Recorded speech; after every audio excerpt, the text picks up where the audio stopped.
Do you want more success, more growth, more results? Then it's time for the Boundless Success Accelerator from the Modern Observer Group. This isn't your average coaching program.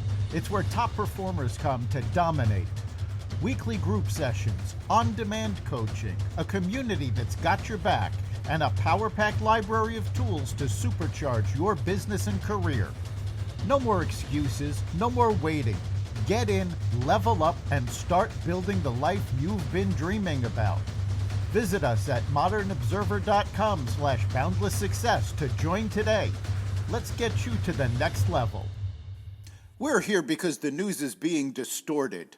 We're here because people are being inundated with misinformation on social media.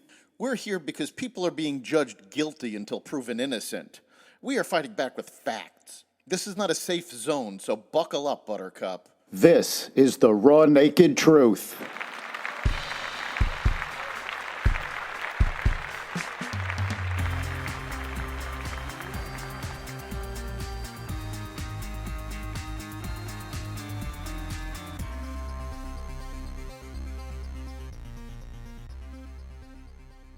Tariffs postponed. The U.S. creates a sovereign wealth fund, temporary protected status revoked for Venezuelans, and more. Welcome to the Raw Naked Truth. I'm your host, Eric Lopkin, and here's the news you need to know.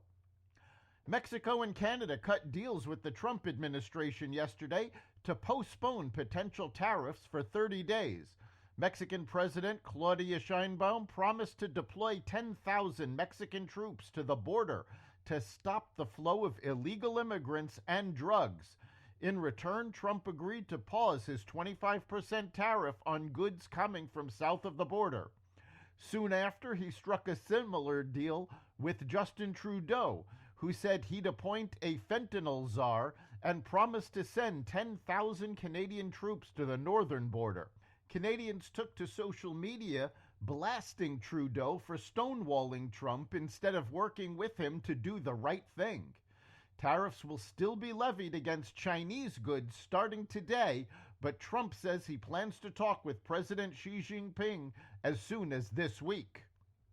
Meanwhile, China struck back against the U.S. tariffs with levies on certain American goods, an antitrust probe into Google, and restrictions on Chinese exports of key minerals. The moves escalated a new trade war between the world's two largest economies. Just after American tariffs of 10% on China went into effect early Tuesday morning, Beijing said it would retaliate. Its measures will go into effect on February 10th. President Trump said the tariffs on China were just an opening salvo. He added, "If we can't make a deal with China, then the tariffs would be very, very substantial." President Trump signed an executive order directing the Treasury and Commerce Departments to create the nation's first ever sovereign wealth fund, something he hinted could be used to buy TikTok. These government investment vehicles are more typical in countries with budget surpluses, unlike the U.S., which tends to have a deficit. And the order didn't specify where the fund would get money from, although Trump has previously said it could be from tariffs and other intelligent things. Trump's Homeland Security Secretary, Kristi Noem, has announced that on Wednesday she will end temporary protected status for roughly 350,000 Venezuelans, about half of the 600,000 who have temporary protection today. TPS shields foreign nationals from deportation to home countries that are deemed unsafe by the executive branch.